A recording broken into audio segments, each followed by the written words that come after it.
Hey guys, welcome back to Uncut Never Filtered. You want to stick around today? We're going to be talking about our top distilleries, not in the great state of Kentucky. Up next.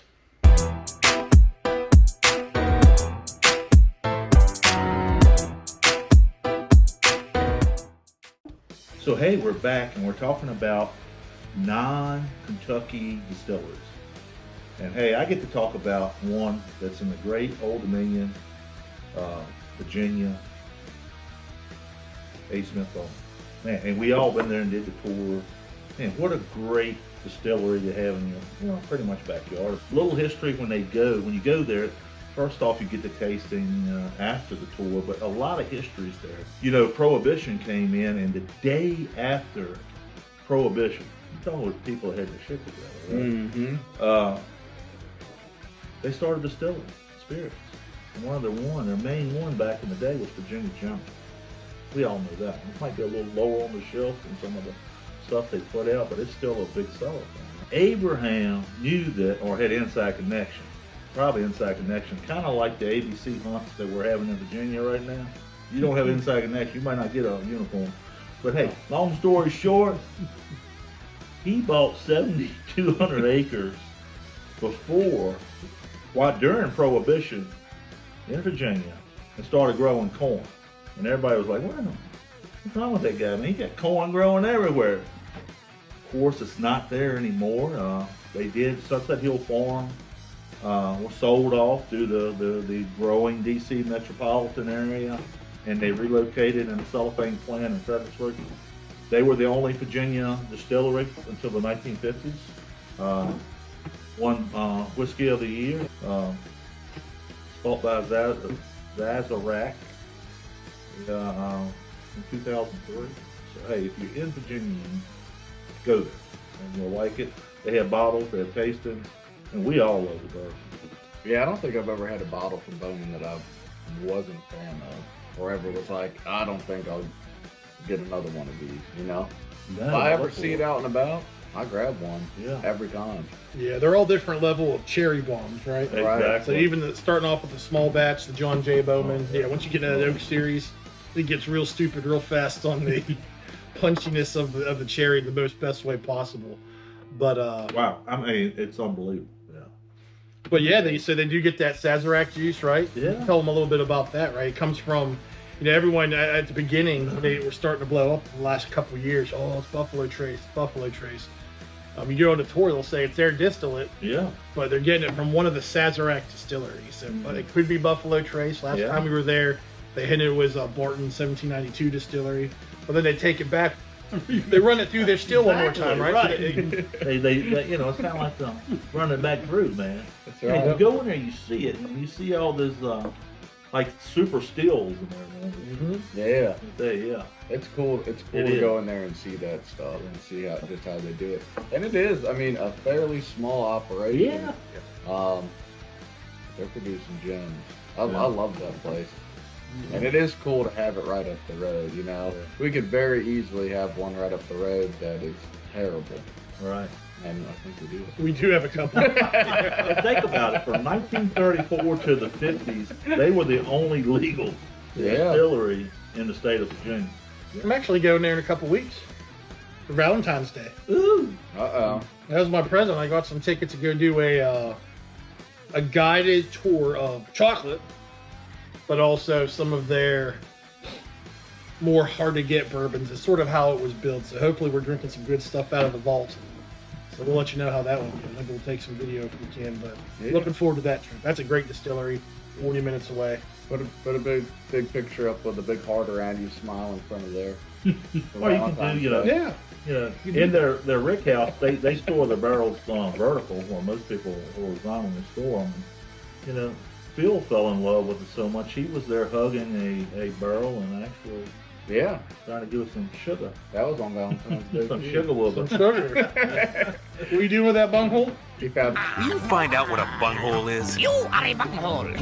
Valentine. Hey, that's probably where, yeah. It was good. It was nice the tour they did. All right, so let's get into the next distillery, Phil. Let's tell the good people your top distillery Not in Kentucky. All right, so I'm here to talk about Jack Daniels or Jasper Daniels whiskey. His from Christian Tennessee. name. His Christian name. What's up, Jasper? How you doing?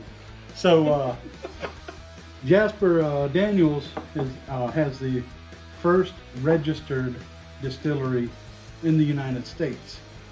They call it Jack Daniels whiskey. It's in Lynchburg, Tennessee. The water they pump comes from a natural cave they have on the property, and it's iron free. That's right. Woo! Oh, Jack Daniels is the first eye-opening bourbon I tasted. I finally went from smelling bourbon, tasting bourbon, to smelling Bananas Foster. Recently lost my virginity. Oh! It was fantastic. Yeah! On the Jack Daniels barrel proof single barrel. The note that started it It all. started it all. It made this. It's special. It's real good, and they make a lot of real good whiskeys. Some people say it's bourbon, even though it's not in Kentucky, though. So they make this special bourbon or whiskey called Coy Hill. Comes from the highest hill on their property, and they age it for 10, 11 years, and they say it gets real hot up there in their warehouse for it. I was only able to get to 2024, which is really, really good. Mr. Jasper Daniels met a slave named Nathan Green, who ended up being his first master distiller at Jack Daniels. Nathaniel Green taught Jack Daniels everything he knows about distilling the whiskey he does. Maybe not everything. Maybe he learned a little on his way. I don't know.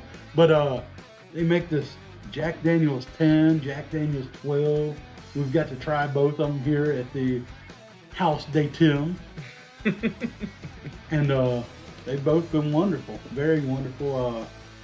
Tim's promised already that we're going to get the Jack 14 without a doubt. And I can't wait to try it. It's going to be special and wonderful. And the Jack Daniels number 7 they talked about, and a little fun fact is they don't know what that number 7 means. They don't know if it means, hey, this is the 7th recipe we tried before we actually made something good, or anything. No, so guys, this is important, Phil. I know you were out on the prowl when you were bourbon hunting. You learned a little bit about the Jack Daniel Distilleries relationship with our good friends at the VABC. Yes. Supposedly, Jack Daniels is not the best, does not have the best relationship with the representative for the VABC. The strain relationship's causing us to not be able to get as much Jack Daniels here in Virginia.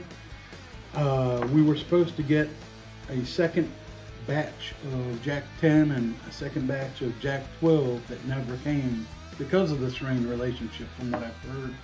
Now, this is just speculation, and they said because of this strain relation, also, the Jack 14 is going to be in limited supply. So there's only going to be enough for a couple thousand people and me. Because I promised. Better get out there and get it. Tim wouldn't lie to me. He's never lied to me yet. Yeah. But except that one time I told Mertz that candy in that windowless van. Hey, kid, get in my van and I'll give you some candy. No, my mom says I shouldn't.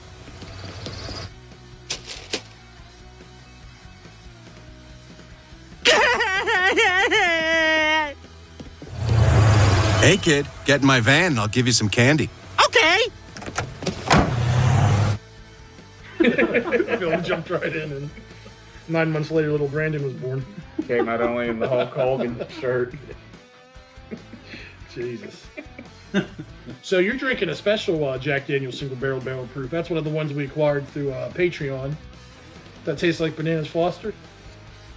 I don't taste Bananas Foster. I smell and taste sweet like a fruit, but not banana. I get white chocolate jalapenos. It's weird as shit. Really? I haven't had it in a while, but the last time I had it a couple months ago, that is the notes I was getting. It White was weird. chocolate and jalapeno. Hey, Wow. It's stupid, yeah. I think it's that cave water, man. It's that cave Got water. them cave, man. Ain't no iron in it. Ain't no It's iron. spicy. That's definitely Yeah. spicy. So what about the charcoal mellowing process? Mm, What do you know about that? The Lincoln County process. that was great. I know it's a special process that Jack Daniels and his team come up with that was separate from other processes of mellowing their. Oh, how interesting. That That's so easy a caveman could do it. They'll take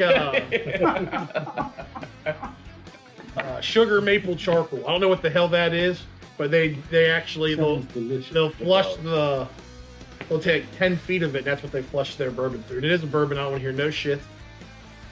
Read a book, and that's what gives it that unique Tennessee whiskey vibes. Oh. All right, so we're gonna go ahead and jump into Nick's pick. Nick, what do you got for us? All right, so today I'm going to be talking about a distillery that's a little bit newer. So we have High West Distillery, which was founded in 2006 by David and Jane Perkins. So his wife is actually a biochemist, so I think she knew a little bit about getting the blending right and wanted to actually start selling spirits. So they opened up in Park City, Utah. They actually, and since 2006, which is crazy, you know, we were just talking about Bowman, they opened up another facility in Wanship, Utah as well for larger production. So they have a couple different notable bourbons that you typically hear about if you think about High West. They have the American Rendezvous whiskey. They have the American Prairie whiskey, which is kind of like a tribute to the West. The Old West, and then they have Midwinter's Night Dram, which I'll be talking about as well. They're known to, so they typically do focus on rye, and I do enjoy rye, and they do a lot of blending themselves, and they also outsource some of that blend as well. Midwinter's Night Dram, which is what I have here today, is I know not a lot of people are a fan of it. I am. So they typically say that the Midwinter's Night Dram is more of a winter seasonal drink, right? It's got a lot of those baking spices that you want to get in. And the thing that I really like about it is, you know, I said I like rye, but I do love a whiskey and a bourbon that, and I think if somebody maybe had something like a Midwinter's Night Dram as one of their first rye, it's a limited edition, so if possible, but I think you'd be more open to kind of delving more deeper into the rye. It's not going to be as offensive on your first couple of sips and stuff like that. So, but we'll see where they go. You know, 2006, it's fairly new compared to the distilleries we've talked about so far, which have had some time in the game. But for them to open up secondary production is a good sign that people are enjoying it. And that's cool to hear, you know, the backstory of the folks that started it, like the biochemists trying to, you know, hone in on the correct flavor profiles. Right. I'm not the biggest fan. You've heard me bitch a lot about Virginia ABC single barrel picks. I've bought in some atrocious dog shit barrel picks. Sorry. But one of the best ones that they do is through High West, the Prairie series, right? Yeah. I got one that was I think it was 2 years ago, an Oroloso finished version of that, and it is divine. I think I only have like one pour left, and it's fucking bottle shot, but it's delicious. I know this year I didn't buy it. I finally found it. Finally just started getting released from where I've seen it. It was a, I think single malt finish, and that's not really my. You know, that could be really good or really bad, so I didn't get it, but that Oroloso is stupid good, stupid good. Other bottles they say look for that. It was huge like 2 or 3 years ago. It was called Boo Rye. And that was by them as well. It was by them as well, and I've never got to try it. I think there's a channel called, you know, big time YouTube channel called the Bourbon Junkies, and I think it was Shook that was like, man, you see this? You buy them on site, as many as you can get. Fortunately, I haven't seen it here in Virginia, but if you had it, is it a banger? Let us know. Let us know. We're living through you vicariously. Sounds like something that should be made in Louisiana with that name. The old Boo Rye. Boo Rye. Boo Rye. Yeah, I had it on the advent calendar. It was too perfumey to me. It smelled like perfume, and I drank like perfume too. Smelled like brute to him. That is brute I smell, you pervert. Make a man out of you. I can see how you can pull that note off of there too. It is very in your face, like a lot of fruit. Man, I actually may have messed up really bad when I went on that cruise. So we talked about in a couple episodes ago, St. Martin. That's between what countries?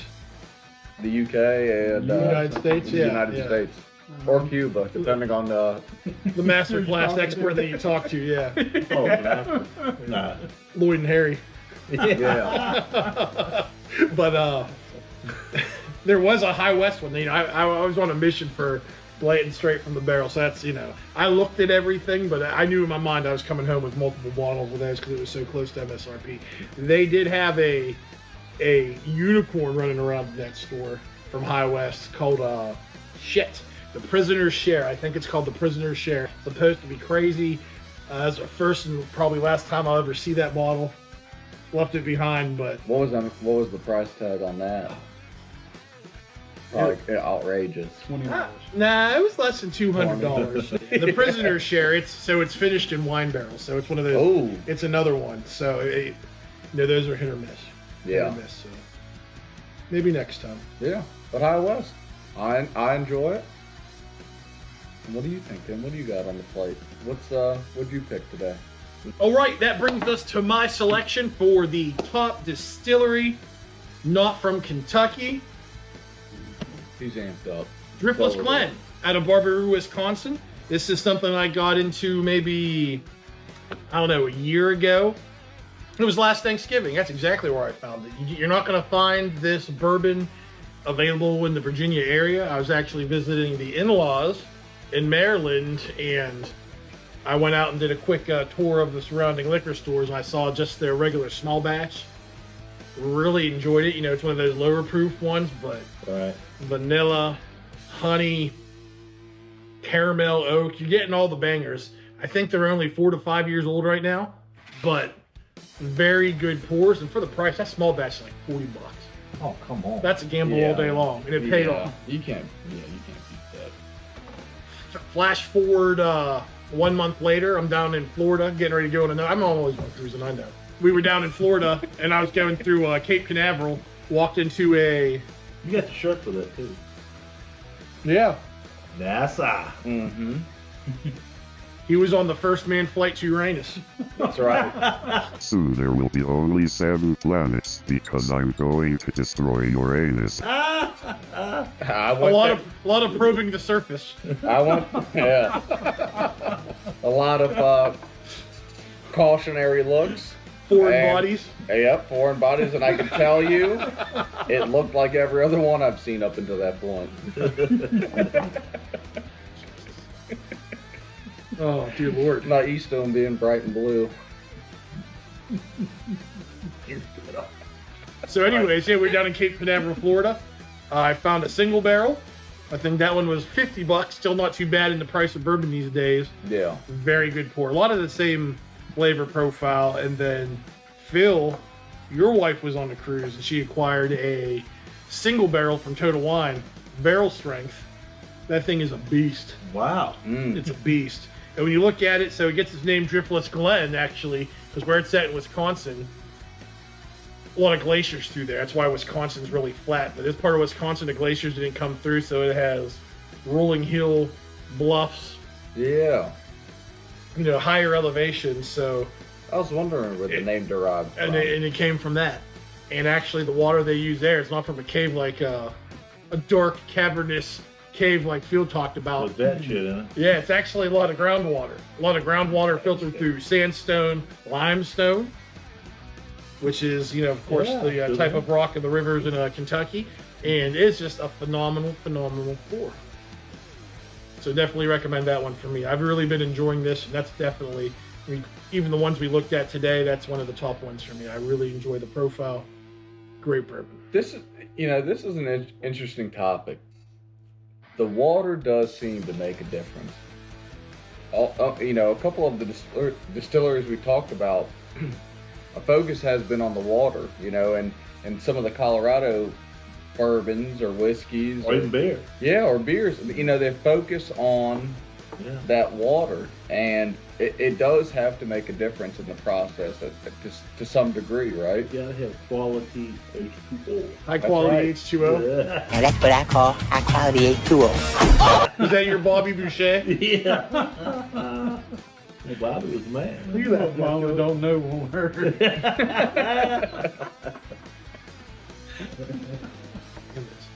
But again, very unique too. A lot of the single barrels, you know, of course, single barrels will have variation. Yeah. But they go, it's sort of almost like your jam, Four Roses. Yeah. It'll go from the really, you know, fruit forward profile to some more of the spiciness, just Right. depending on the type of grains that you use. So.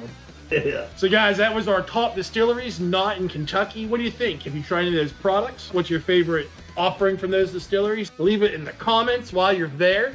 Take the extra 2 seconds to like, subscribe. Yeah. Talk to Phil. Phil's always lingering in the comments. He's sliding the DMs. Alert your Right. boy.